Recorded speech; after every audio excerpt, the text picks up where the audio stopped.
राधे राधे सौभाग्यशाली श्रोतागणों, क्या आप जानते हैं साल में केवल एक ऐसी रात होती है जब चंद्रमा 16 कलाओं से परिपूर्ण होता है और उसकी किरणों में अमृत बरसता है। यही है शरद पूर्णिमा। अश्विन मास के शुक्ल पक्ष की पूर्णिमा को प्रातःकाल स्नान करके भगवान विष्णु और देवी लक्ष्मी की पूजा की जाती है। दिन भर व्रत रखा जाता है और रात को चंद्रमा को अर्घ्य दिया जाता है।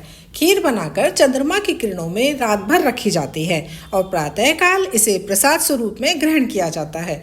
ऐसी मान्यता है कि इस प्रसाद से समस्त रोग दूर होते हैं और आयु और सौभाग्य में वृद्धि होती है। शास्त्रों में यह भी वर्णन है कि शरद पूर्णिमा की रात को चंद्रमा अपनी पूर्ण 16 कलाओं के साथ उदित होते हैं और उनकी किरणों में अमृत बरसता है।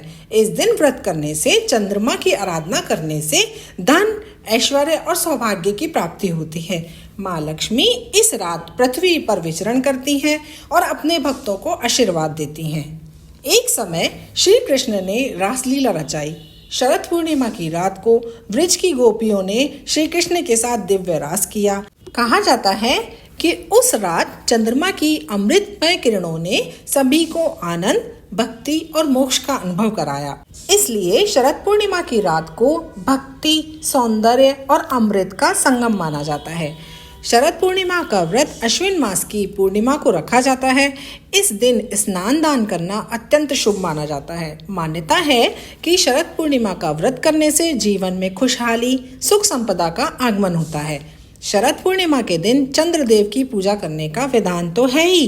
पौराणिक कथाओं के अनुसार इस दिन ही समुद्र मंथन से माँ लक्ष्मी प्रकट हुई थी और ऐसी मान्यता है कि शरद पूर्णिमा के दिन व्रत कथा सुनने और पढ़ने से व्रत का संपूर्ण फल प्राप्त होता है।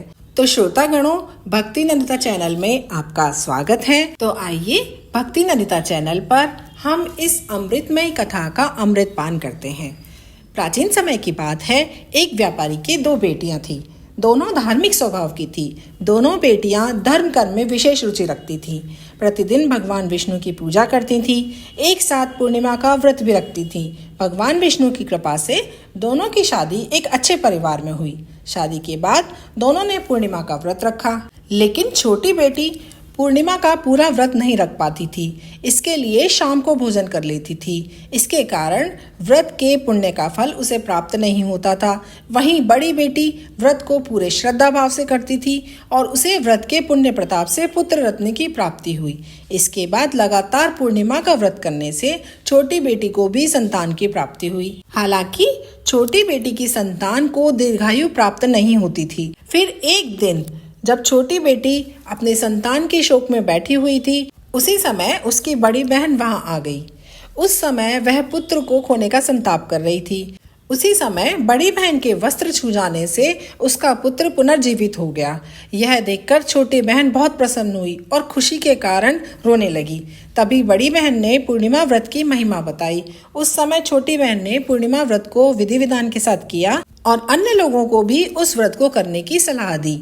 इस तरह शरद पूर्णिमा का व्रत करने से कुंडली में चंद्रमा की स्थिति मजबूत होती है और चंद्रमा के मजबूत होने से व्यक्ति के सभी कार्य सफल होते हैं। तो देखा आपने, शरद पूर्णिमा की रात केवल ज्योतिर्मयी नहीं होती, यह अमृतमयी रात भी होती है। आप भी इस दिन व्रत करें, चंद्रमा को अर्घ्य दें और खीर का प्रसाद ग्रहण करें। अगर यह कथा आपको अच्छी लगी हो तो इसे लाइक करें। इस व्रत की महिमा को ज्यादा से ज्यादा लोगों तक पहुंचाने के लिए इसे शेयर करें और हमारे चैनल भक्ति नंदिता को सब्सक्राइब करें। बेल आइकन प्रेस करें और ऐसी ही अमृतमय दिव्य कथाओं को जानने के लिए हमारे चैनल भक्ति नंदिता पर विजिट करना ना भूलें। मिलते हैं नेक्स्ट वीडियो में नेक्स्ट कथा के साथ। जय श्री हरि। धन्यवाद।